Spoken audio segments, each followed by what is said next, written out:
everyone to Vol Society Live on another Wednesday night. My name is David Morrison. I am the Vol Society analyst right here on the Vol Society Network. And I got to say this, Vol fans, this is probably the biggest game we have had in UT football history in a very, very long time. Ole Miss coming into town on Saturday night, 7:30 kickoff on the SEC Network with Tom Hart, Jordan Rogers, co-Kublik on the call. Sold out crowd, 102,455. And then you have Checker Nealon on top of that. We're going to break down this Ole Miss game. We got a lot to talk about. As always, don't forget to follow us on Facebook, facebook.com/UT Vol Society. We're also on Twitter at Society Vol. Give us a follow there. And of course, we are live on Facebook, obviously, and we're also live on YouTube. So hello to our YouTube watchers. Don't forget, you can leave comments on either our social media platforms. I have the chat room linked up. So leave your comments, your questions, your score predictions. Like I said, this is a huge week for us.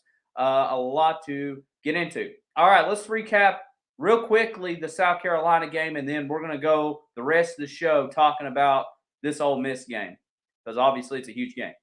All right, so let's talk about South Carolina really quick. 45-20 win. Tennessee gets the dub over the Gamecocks. Hendon Hooker, another great performance on Saturday, throwing for 3 touchdowns. No turnovers from the Volunteers, which is also huge. We saw some great plays from Tyon Evans. We saw, even Whitehead getting a touchdown in the game. So just a total dominating performance coming out of the gate. Once again in the first quarter, putting up 28 points. And like I said, this game was just basically over. I will say the second half, Tennessee took their foot off the gas pedal, and South Carolina kind of crept back into the game. But to me, this game was just all Tennessee all the way. So like I said, Tennessee once again defeating another SEC opponent that they should beat on a yearly basis. Hello to my grandparents watching tonight. Don't forget, leave your comments along. Kevin says, by the way, good evening, Kevin. He says, plus we have guys coming back. Yes, absolutely. A lot of, despite everybody transferring from last year's staff, we still had some good quality players came back, and this team is believing. Like I said, it was an exciting game last week. Of course, we debuted the dark uniforms and kind of tilting my camera down. I do have my UT black jersey on tonight. It came in the mail yesterday. I will say the jerseys, if you do order a jersey, they do kind of run small in the neck. So when you're trying to put it on, it's going to feel a little tight pulling it over your head. So just kind of keep an eye on that. Want to give a shout out to Brandon Turnage. Had an excellent game on Saturday, 14 tackles, including 2 for loss, and he was named SEC Defensive Player of the Week. Now, Brandon Turnage, we've mentioned him in our preseason videos and kind of in our early videos on Vol Society Live about him possibly being a big impact on this defense, and he just never really got to saw the field too much. Unfortunately, Theo Jackson and Danico Slaughter, our 2 top safeties, both were out on Saturday. So Brandon Turnage got his first career start, and finally the hype lived up. Had a great game. Really helped that Tennessee defense along. And I want to give kudos to this coaching staff for having 2 of your top safeties out, Jackson and Slaughter. Tennessee's coaching staff did a great job getting Brandon Turnage ready to play in a big time game on Saturday, and we have not seen that in a long time.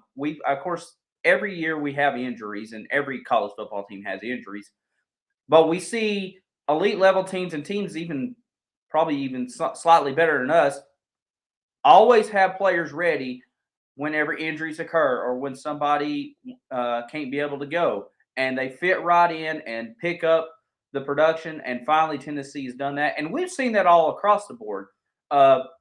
We saw that Jamal Mitchell, our the transfer from Texas, who is our middle linebacker, is done for the year. But we've seen guys like Aaron Beasley and Jeremy Banks have stepped up, and this defense of staff and really the whole coaching staff has done a great job getting those guys ready. Because, like I said, it could have easily, you throw a guy out there and he's not ready, and we've seen that year after year after year. But Tennessee's coaching staff has done a great job of getting these guys ready to play, and we're seeing the results after the last 2 weeks. A blowout win against Missouri on the road, and then a nice home win against South Carolina, leading into the biggest game in Knoxville in many, many years. A lot of hype coming into this. All right, so that's South Carolina. We're done with it. That's in the rear view. And now let's talk about Saturday. A lot to unpack on this game coming up. Obviously, the story of this game coming up on Saturday is about the two offenses. You got Ole Miss offense, high tempo with Lane Kiffin, Matt Corral, the clubhouse leader, I guess you could say, to win the Heisman Trophy. And then you have Tennessee's offense, has put up some big numbers, especially in the last 2 weeks. I want to look. Here's some numbers for both teams here. We take a look at Ole Miss's offense. They are averaging 561 yards per game. That is third in the nation and first, obviously, in the SEC. You look at Tennessee on offense, averaging 532 yards per game, and they are currently 19th in the nation and third in the SEC. There's going to be a lot of fireworks, folks, and we're not talking about the literal ones that shoot off at Neyland Stadium. The scoreboard will be lit up big time. It's going to go off like crazy. You look at Ole Miss's offense with Matt Corral. So far this year, 1,497 yards passing, 12 touchdowns, no interceptions. And, of course, Matt Corral has really turned his game around. We talk about, or you've probably heard throughout this college football season about the game against Arkansas, not this year's game, but the 2020 game, where Matt Corral against Arkansas threw for 6 interceptions. And after that game, Lane Kiffin never benched him, never went to a different quarterback. He trusted Matt Corral, and he's really turned his game around, and he's having a great season. I'll give credit where credit is due. This is definitely the biggest quarterback we're going to face all season long, and I even rank Matt Corral over Bryce Young at Alabama and Stedman Bailey at Georgia. This is going to be an animal to take down. As far as running the balls for Ole Miss, they average 259 yards rushing.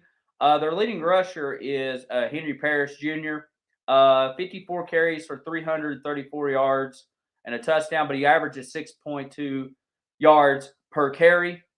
I also have their wide receiver leading the team, Drummond, with 26 catches for 460 yards and 5 touchdowns. So this is a very up-tempo offense. It's kind of a offense that obviously Tennessee runs, and so it's going to be very similar plays and similar cadences and stuff. So this is going to be, like I said, a track meet for the most part. I think the key to the game for me, I mean, we talk about the offense, and the joke is the first to 50 wins. But the defense is going to be very interesting. Looking at it defensively, Ole Miss is not good defensively. They're giving up 532 yards per game, and including 238 through the air. They are currently ranked in college football, listen to this, 100th in the nation, which is 12th in the SEC. Only Vanderbilt and Missouri has a worse defense than Ole Miss. And we saw Alabama lit them up, and we've seen some other teams kind of lit them up at times. Oh, and obviously last week with Arkansas putting 51 on the board in one of the craziest games so far this season with Arkansas and Ole Miss, and Sam Pittman going for 2 for the win in Oxford and failed to convert, and Ole Miss ended up pulling out the win 52-51. But this defense, like I said, has been exposed quite a bit. They do have a couple of defensive backs in Smith and Jones who have a couple interceptions on the year. and Chance Campbell is their leading tackler with 15 tackles on the year with 3 sacks. So I really think Tennessee will score, obviously, on this Ole Miss defense. And like I said, with the way that Hendon Hooker has been performing so far this year, like I said, leading the SEC in QBR ratings, and I have his number right here. He leads the SEC in QBR at 185.89, which is also fifth in the nation. So Hendon Hooker's accuracy is really good, especially he's really turned his game up in the last couple of weeks. And even the Florida game, he did okay. As far as Tennessee on defense goes, they're 45th in the nation in defense, which is 7th in the SEC.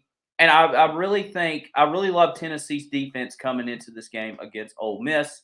It seems like in matchups we see, Tennessee being outmanned both offensively and defensively. And I really think because of what has happened in these last 3 weeks, and I would even count the Florida game, Tennessee has really produced its players and getting ready for a big-time matchup with the Rebs. And like I said, we've been banged up all year, like every team has. But it's good to hear that a lot of our key players is going to try to take it a go on Saturday, and that includes Cooper Mays. That includes Tyon Evans, who left the game late against South Carolina. He's going to play. Jabari Small, who got injured in the Missouri game, is supposed to play. So a lot of these key factors, and I know we mentioned 2 offensive guys, but a lot of these key factors you need. You need these key players in these big-time games and to be healthy and ready. And we've already talked about player development has done a great job so far with its coaching staff. But like I said, you got to need everybody, especially on the defensive side. Let's take a look at more of Tennessee's numbers as far as offensively goes. Listen to this. Tennessee right now is first in the SEC in these following categories: rushing touchdowns, total offense in SEC games, first downs, tackles for loss, which that's a defensive stat, turnover margin in SEC games. And this one really makes me excited. 30-yard plays in SEC games. What has Tennessee struggled the last several years? Explosive plays.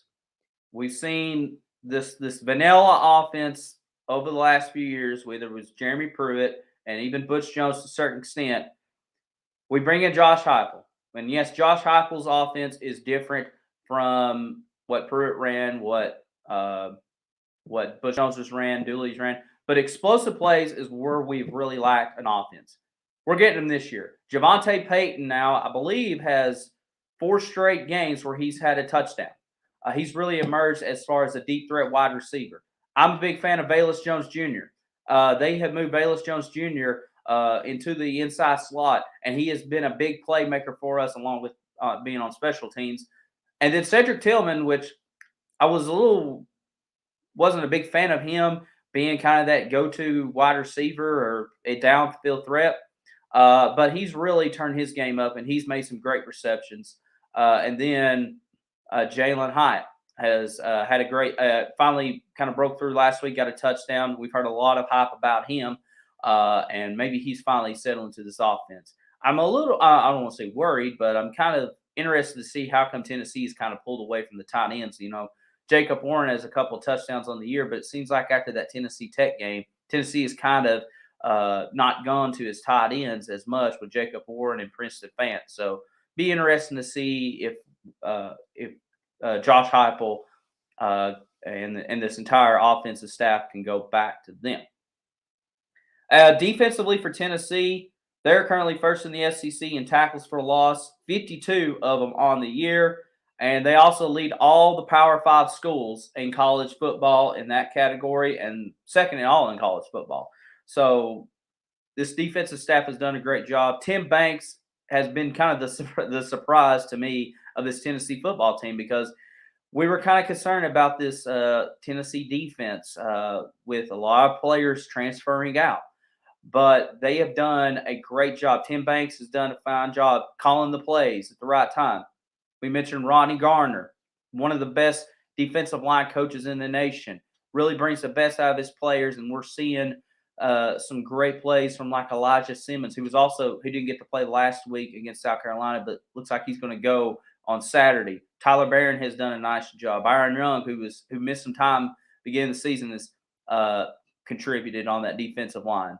And then you look at the linebacking core. We mentioned already with Aaron Beasley and Jeremy Banks has done a great job so far. And then the secondary, with Jalen McCullough, who has 3 picks on the year, leads the team. Theo Jackson is a tackling machine. And Brandon Turnage just came off an SEC Defensive Player of the Week. Like I said, we're seeing this team, especially this defense, develop playmakers and contributing big time for this team. And that's why I'm so excited about this game, to see this defense.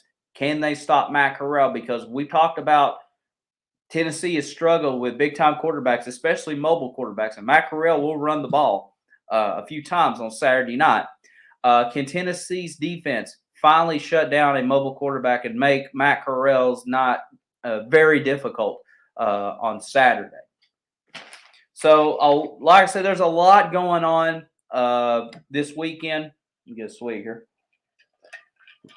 There's a lot going on this weekend. We briefly mentioned the dark uniforms. I forgot to mention our uniforms we had on Saturday won the Uniform of the Week from Uniswag, which Uniswag is a post that updates all or tells what teams are going to wear their uniform, what uniforms the teams are going to wear on game day, and they always do like a top 10 uniforms of the week. And Tennessee won the Uniswag Uniform of the Week. So a lot of hype coming, like I said, with these alternate uniforms. And I know a lot of our traditional fans love the orange and white uniforms, and I totally get it. I get your point of view, but you got to keep in mind these are 18 to 22-year-old kids, like I said, who loves the alternate uniforms and making a change in the traditions and stuff like that, and to, like I said, stamp their legacy at the University of Tennessee, whether it's uniforms or a checker kneeling or big time matchup with Ole Miss. This is for them and the kids, and they really they were rewarded greatly of their season so far. Some hype coming into the game. Barstool Sports will be there on Saturday doing a show somewhere in Knoxville. I can't remember exactly where they're going to be at, but you follow Barstool Sports with Dave and Big Cat and Casey Smith, and they always do kind of a pre-show on their website. So they will be in Knoxville on Saturday. Going to be interesting to see that. Checker kneeling was announced on Monday. There was some buzz on social media about bringing. Brad said find Barstool and get a pick. I got to find out where they're at though. Let's see how I can do that. Let me tell the story about Barstool, because Barstool does have a tie-in with Vol Society. So basically, Vol Society started out as kind of Brad's reactions and a UT fan page. And after the Kentucky game last year where we got mishandled badly, Brad, of course, posted his reaction, and it started trending on social media. And of course, some Kentucky fan pages picked up Brad's reactions and had their fun with it. And then it ended up trending on Barstool Sports last fall. So that's kind of, and we got a lot of traffic. Of course, I wasn't a part of Vol Society just yet, but I remember hearing the story of, a lot of traffic from Barstool came to Vol Society and find out what we were all about, and of course had their fun with us. And so there is some connection between Barstool Sports and Vol Society. So quite interesting there.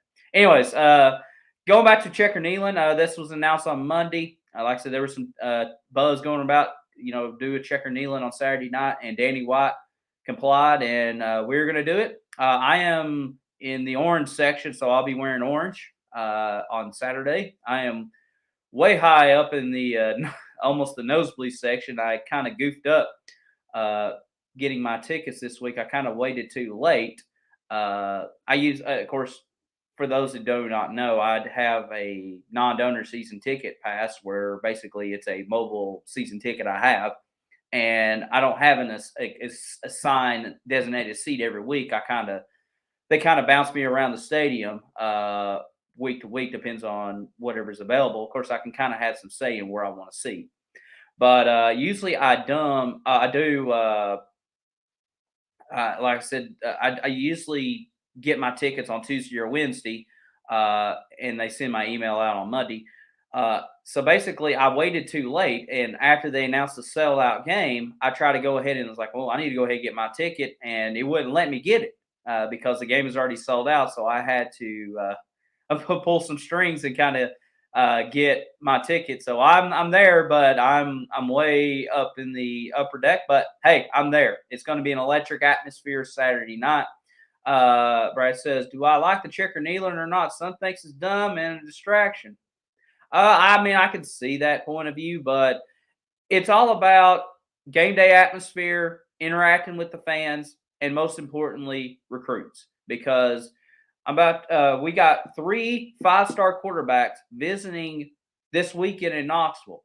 You got so far announced Nicholas. I'm totally going to butcher this last name. Amaliva. He's a 5-star quarterback from California.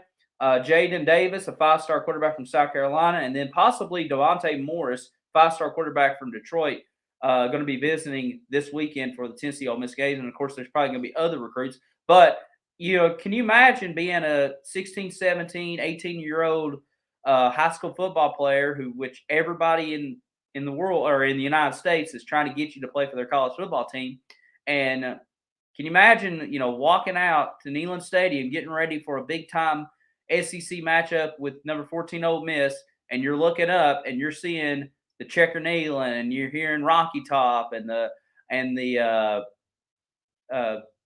and just just the atmosphere of a big time college football game, and that's what we need. It's like the recruits that's what that's all about, is bringing the Johnnies and Joes to Neyland Stadium.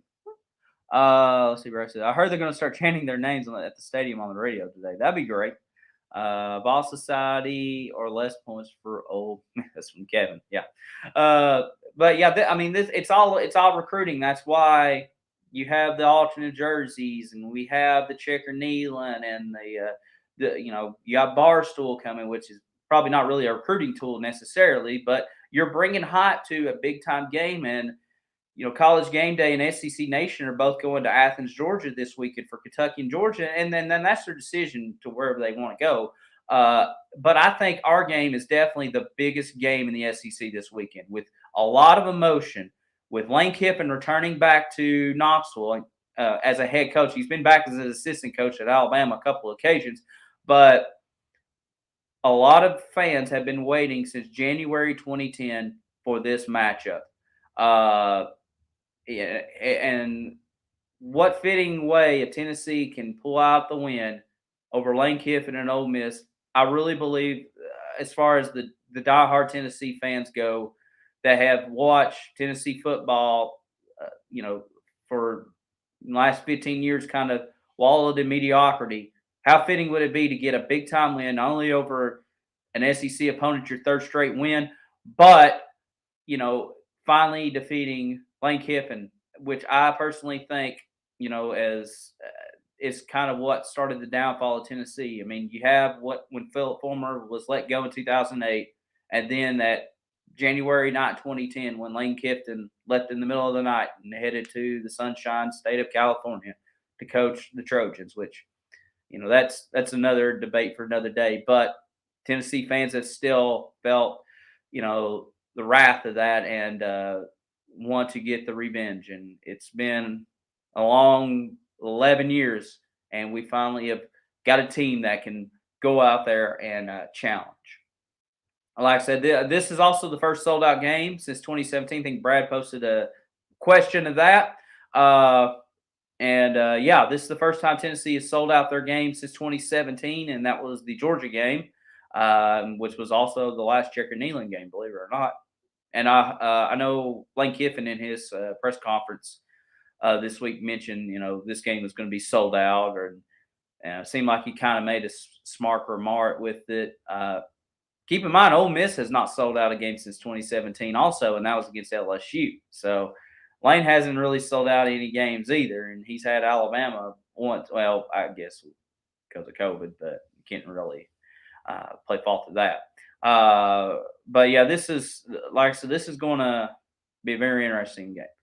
Yes, Brad. Lane Kiffin and Josh Heupel have met. They have met twice before. When Lane Kiffin was at Florida Atlantic and Josh Heupel was at UCF, they had a home and home series in 2018 and 2019. And I went back and watched the highlights of the 2018 game. That game was at UCF in Orlando, and the Knights, Josh Heupel's UCF Knights, defeated Lane Kiffin's FAU Owls 56-36, and it was a wild game there. And then the next year they went to, I think it's Boca Raton where FAU is at. And once again, UCF went on the road at Florida Atlantic and slaughtered Lane Kiffin's FAU Knights 48-14 in that one. So Josh Heupel is 2-0 against Lane Kiffin. Now, with all respect to UCF and FAU, these are kind of two different style of programs here. And like I said, FAU is a lot smaller school than what Brad said, and he will defeat him again on Saturday. And I can see it happen.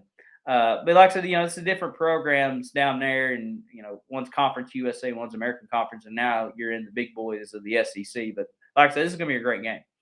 I'll go ahead and give you my score prediction for Saturday. Like I said, that this game has a big fight feel for me, a big buzz. This game reminds me a lot of, when kind of using a basketball comparison. Remember when Bruce Pearl first came to the University of Tennessee in 2005? And Tennessee got off to kind of a hot start in the season. And we saw that, they beat Texas in Austin, and I think they beat Oklahoma State. And then we came to the Florida game in January, and Florida was number 3 in the country and was about to become the new number 1 team in the nation on Monday because Duke and UCLA lost earlier in the week or on that Saturday. And a lot of y'all probably remember that 2006 game, a sold-out Thompson-Boling Arena. Florida coming into town had Joakim Noah and Corey Brewer. Billy Donovan was the head coach. And you look at, like I said, it was a sold-out crowd, and Tennessee ended up upsetting the Gators. To me, this kind of has that same feel with a first-year head coach and Josh Heupel. Couple of SEC wins under his belt. So I'm going Tennessee 42, Ole Miss 40. I really have a feeling it's going to be a high-scoring game. It's going to be a nail-biter. It's going to probably be ugly at times, and you probably see some mistakes from Tennessee. But to me, it feels like with everybody being healthy, the way Heaton Hooker has done a great job, I think it's going to be a very interesting. I had to hide this guy commenting on YouTube there, kind of trolling, but that's all good. I will say this: if you are a fan of opposing teams and you want to join us, that's fine. That is great. We welcome all fans. But if you're going to constantly troll, we're going to have to ask you to leave for a little bit. Not trying to be a jerk or anything. We welcome all fans. But let's just keep it clean there. Anyway, so yeah, I'm going 42-40. Tennessee to get the win on Saturday night. Like I said, I have a great feeling it's going to happen. All right. What are your comments? What are your score predictions? Please leave it in the comments. Like I said, this is the biggest game so far this season. Tennessee leads the overall series against Ole Miss 44-20-1. The last time these two teams met was in Knoxville in 2014. Unfortunately, it was a blowout loss for Tennessee that game. But the last win in Knoxville was in 2010, and we ended up winning that one 52-14. That's when Ole Miss had Jeremiah Masoli at quarterback, and he transferred in from Oregon. And a lot of people thought this was going to be a big year for Ole Miss, and Tennessee exposed him that day. And we had, I think, Tyler Bray and Justin Hunter on that team in 2010. Yeah. Brad says, my score last week was almost spot on, and I hope to be close again. His prediction Saturday, 45-41 Tennessee Vols with the win. So, yes. So, Brad thinks a win. I heard David Dees says it's going to be a win. Like I said, I truly believe. I mean, like I say, either we could see this game going either way.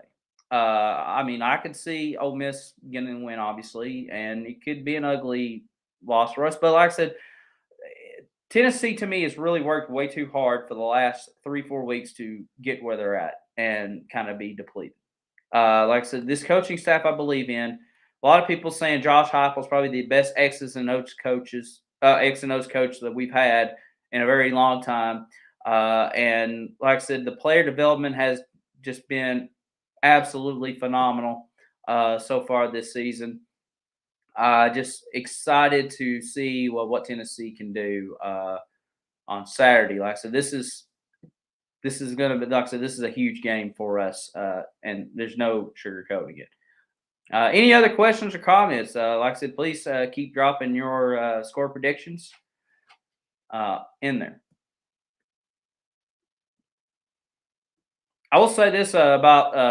I also read this week. Women's soccer team, like I said, they're number 10 in the nation, and they're actually Friday night against Mississippi State. They're going to try to break their attendance record. So if you're in Knoxville and want to watch some women's soccer and help out the women's soccer team, you can go ahead and do that.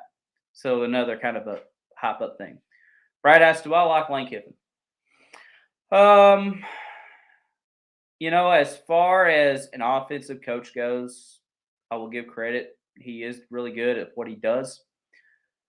But as far as his outward appearance, or as far as like being always constantly in the spotlight and always tweeting and always starting up stuff, it does annoy me very much. And do you see where Lane had Rocky Top playing over the loudspeakers practice this week to prepare for Tennessee? I mean, I'm not surprised by that. A lot of teams usually do that when they come to Neyland Stadium. They'll do the Rocky Top or do fake crowd noise or stuff like that. So definitely some preparation to get adjusted to it. But as far as Lane, like I said, he kind of runs his mouth too much, and he's kind of like the new generation Steve Spurrier. Probably even worse. At least we didn't have social media back then when Coach Spurrier was in his prime at Florida.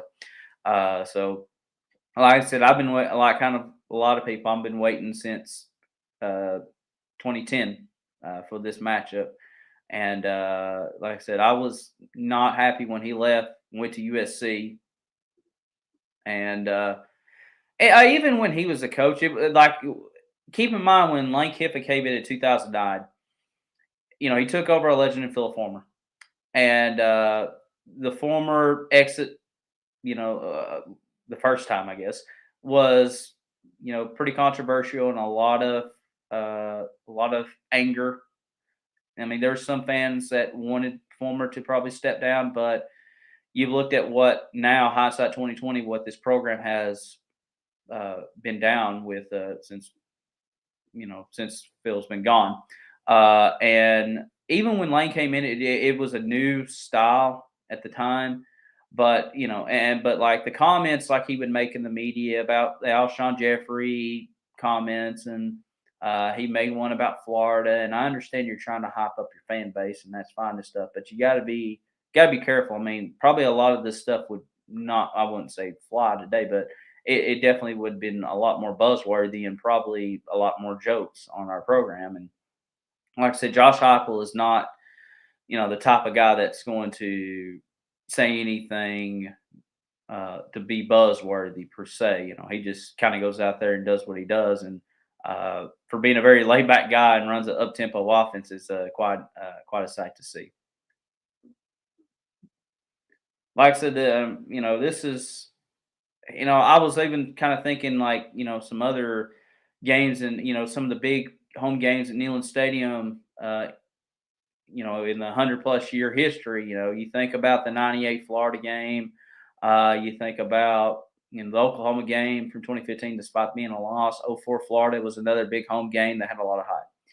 Brad says, "What do I look forward to on Saturday?" Obviously, the offense is putting up the points, but I want to see if either team kind of gets behind, can they crawl their way back and get back into the game? Like I said, Tennessee, you're going to have 102,455 in Neyland Stadium, and probably 99,000 of them is going to have their back.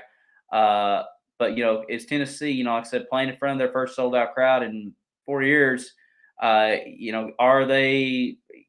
Can they settle in and run their plays and be ready for Ole Miss, or we're going to see the kind of same thing where they shoot themselves in the foot and may, like I said, get behind and may not catch up.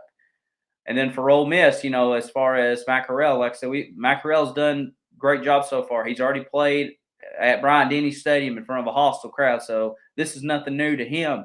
But like I said, can Tennessee force some bad plays on him and possibly throw his first pick of the year? And like I say, and that Ole Miss defense, obviously I think we're going to score some points on them, but can the Ole Miss defense step up on our offense? Can they stop Hendon Hooker? Like I said, Hendon has done a great job, like I said, leading the SEC in QBR. Like I said, he's not going to make too many mistakes. He's obviously QB1 right now for a reason, and that's his playmaking decision. Like I said, he's done a great job, and like I said, I'm just overall excited just for this game on Saturday. Like I said, this is the SEC game of the week to me. With all due respect to Georgia, Kentucky, and I understand Kentucky's undefeated at 6-0, but I think they're lucky to be 6-0. I think they caught Florida on a bad week.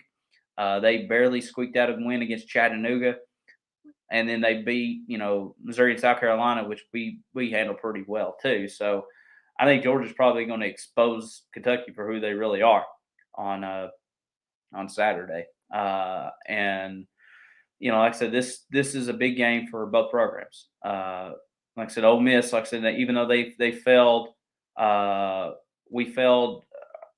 Brad said, you heard it here. We will beat Kentucky. I agree.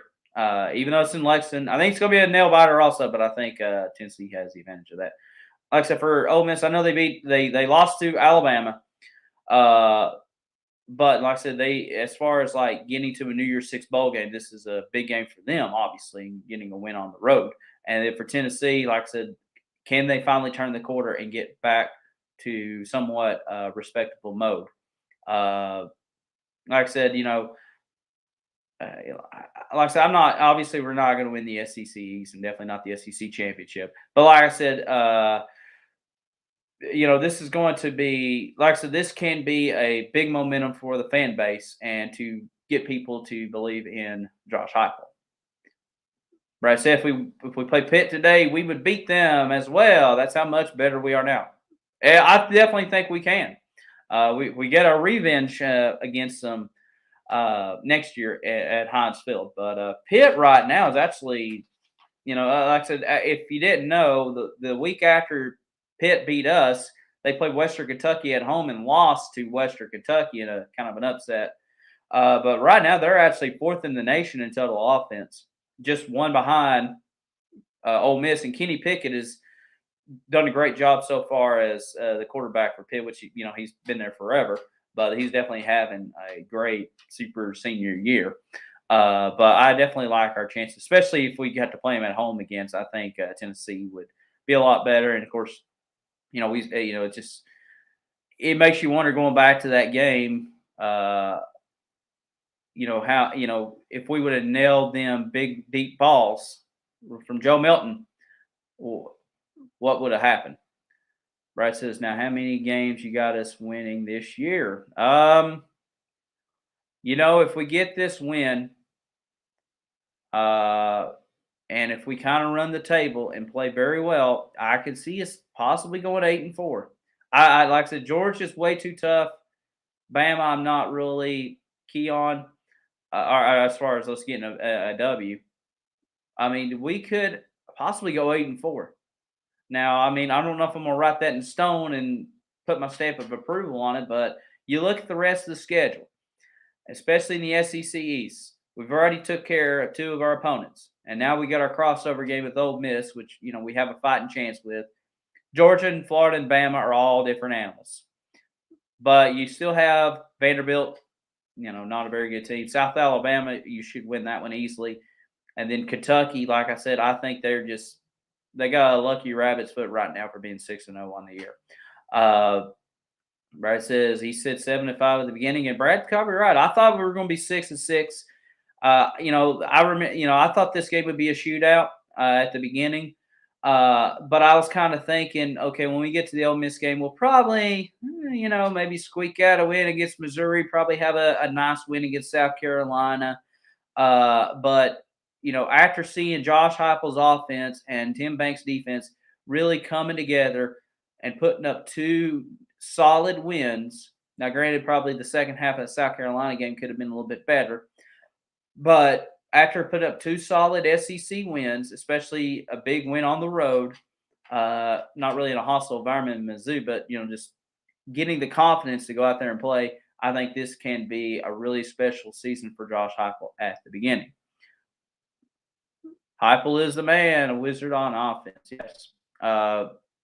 Like I said, yeah, it's crazy to think what this program was going through last year, and despite the short season, or a limited season with COVID and with with the controversy with the players, and then just the season we had, and now it's just a complete 180. Hunter D's checking in. Hey Hunter, he says 7 wins. Yeah, I guess I'm leaning now towards 7-5 on the year. Yeah, it's unreal. Oh, by the way, I don't know if you saw this. One of our my cousin, who's also a Vol Society follower, sent me a tweet from former Tennessee football player Daryl Middleton, who transferred from our program to West Virginia, entered the transfer portal yesterday, and rumors is that he said that he wished he never left Knoxville. So that maybe the grass is not always greener on the other side, but it'd be kind of interesting. Would you like to see Daryl Middleton come back to Tennessee if he does decide to come back? Prediction Saturday, 42-40 Tennessee over Ole Miss.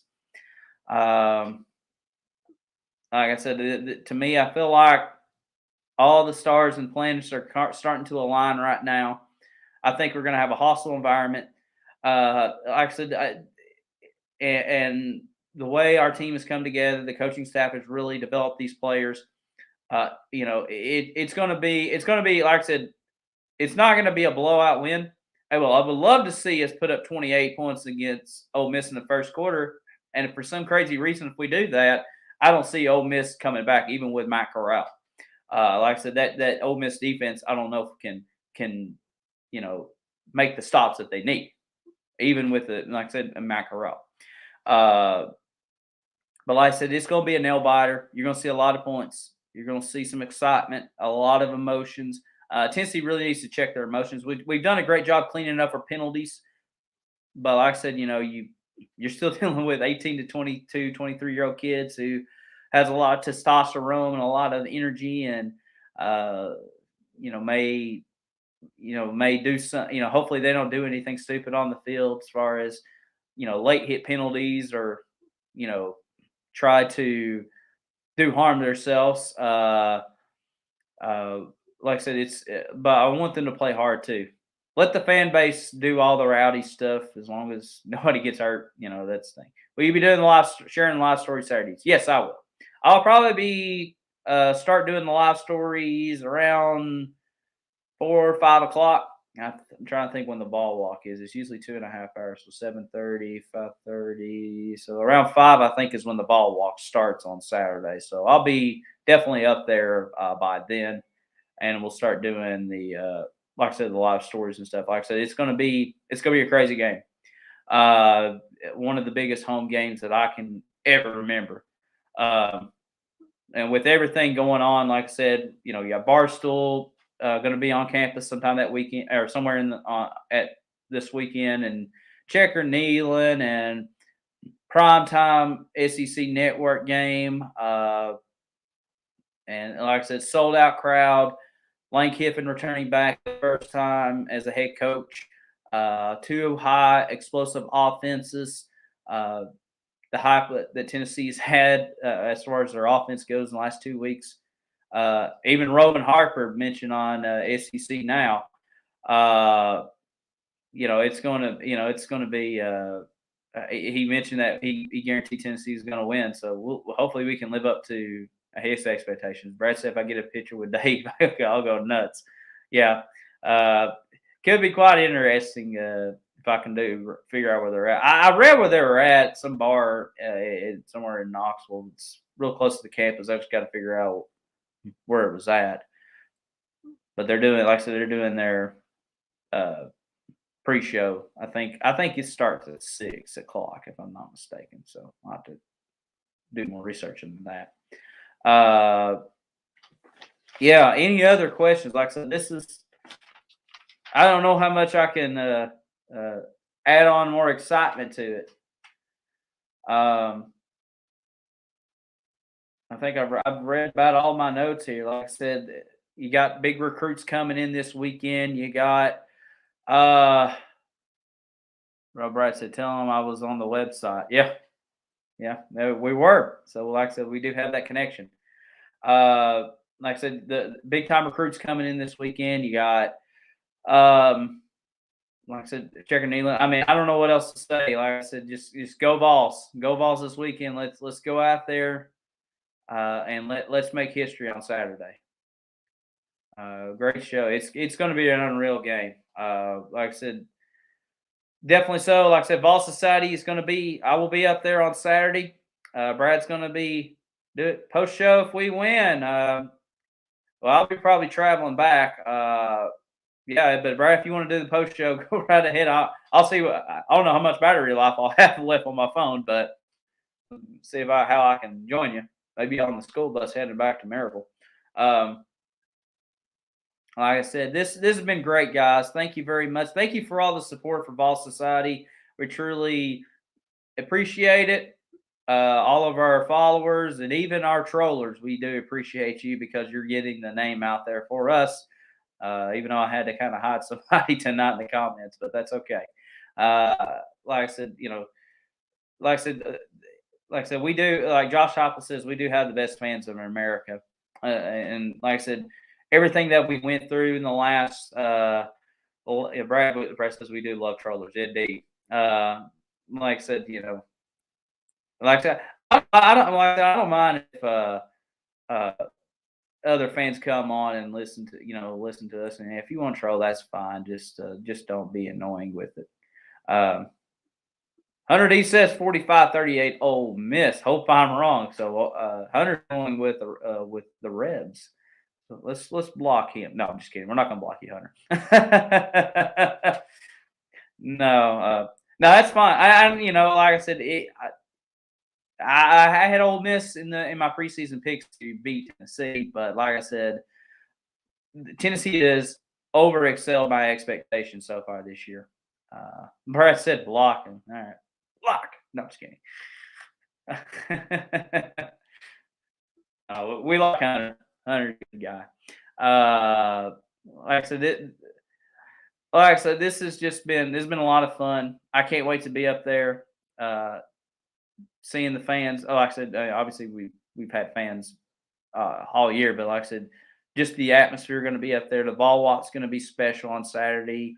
Proud Southland Band's going to be playing louder than normal. You're going to have a ton of tailgating, a ton of frosty beverages going around. Yep. If you need financial help, 100 D's is your guy, definitely. Yeah. So we won't block you, Hunter. We'll help you out, especially if you got financial trouble.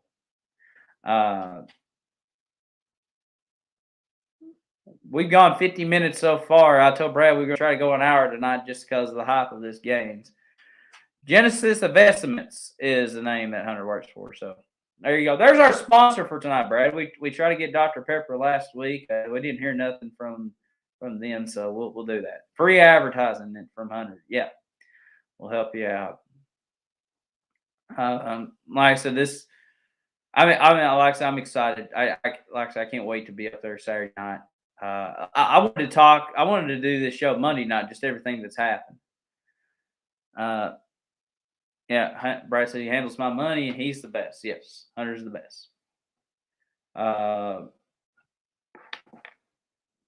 Like I said, this has been a lot of fun tonight. Like I said, thank you for joining us right here on Vol Society Live. Next Wednesday night, we'll be back on here to talk about the Crimson Tide of Alabama. Hopefully, after a big time win Saturday night.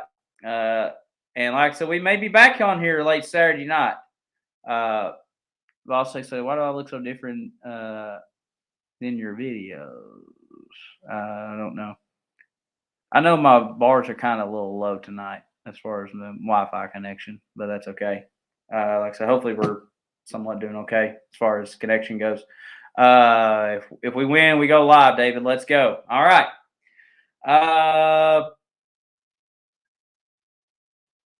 Yeah, well, hopefully so. Like I said, it's gonna be crazy if we do get the win. Is that really you? Are you confusing me with Brad? Because like I said, I'll show you my name. That's me. I'm David Morrison, the Vol Society analyst. Brad is our founder. That may be who you kind of come confused with there. So, yep. Yep, that's my colleague David. Yep. So I'm the Vol Society analyst, also host Vol Society Live. So that may be what you're. I think we kind of figured it out. So there you go. I hate him getting Johnny Billings checking in. He says he hates getting in the end of the conversation, but he goes balls 45, 41. Yeah, they are confused. Okay.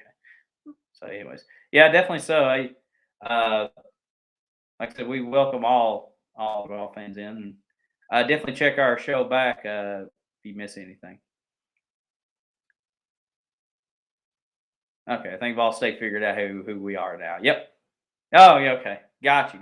Yeah, yeah. So, like I said, for those who are new, I should probably clarify. I know, like on YouTube. So, like I said, my name is David Morrison. I'm the Vol Society analyst. I host the show every Wednesday night. Where's Brad's channel? Brad really does the YouTube channels.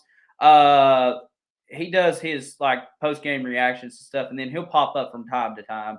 I'm just kind of more do the Wednesday night shows, and then I do the Facebook stories on our Facebook page when I go to the games on Saturday. So, like I said, you'll either see Brad or you'll see me from time to time. Bradley Frank says Vol Society's best channel to follow for videos. Yes, indeed. Like I said, Brad's reactions is kind of what got the ball rolling. Vol Steak says a lot of the content. Thank you, Vol Steak. Appreciate it. Yeah, keep checking us out. Like I said, especially like I said, we're getting our YouTube channels going. Like I said, hopefully also follow us on Twitter at Society Vol. Let's get our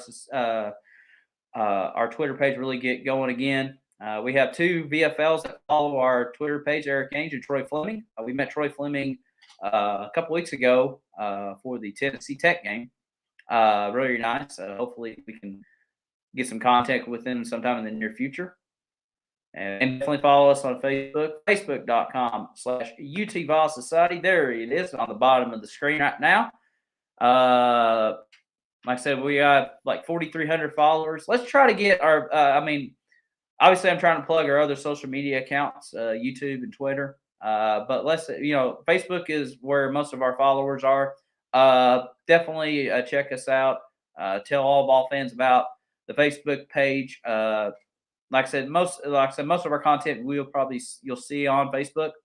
I say you'll see Josh Heupel's press conference every Monday on our Facebook page. You'll see we do trivia nights, our trivia questions from time to time. We do other news as far as like whether we have trick or kneeling. Hope to have the uniform revealed for tomorrow. Usually Tennessee reveals that on Thursday afternoon. So I usually post that whenever they make the announcement. Back to your comments here. Got some new ones. Brad says, we want 5K. Let's get there. Yes, that's what we definitely would love to get 5K. Let's try to get 5K by the Alabama game. I bet Brad is proud to wear the orange and the Carolinas. Yes, definitely so. Like I said, you got a lot of other colleges where he's at. Of course, he's based in the Charlotte area, and I'm here in Southeast Tennessee, just outside of Chattanooga. Like I said, this has been a lot of fun. Thank you for all joining us. Thank you to our comments on YouTube and on Facebook. Like I said, this is great. We had last week, as far as when we posted our video on our Facebook page, we had the most views. Went back and rewatched our Ball Society Live. We had 300 people watch it after we posted it, and we've had a record number tonight as far as live viewers go, and hopefully get some more watching in the meantime. So like I said, thank you for everybody tuning in. We try to go about an hour tonight. We're about 57 minutes right now, but we'll go ahead and kind of wind it down. Thank you for joining us once again for Ball Society Live. We'll be back here.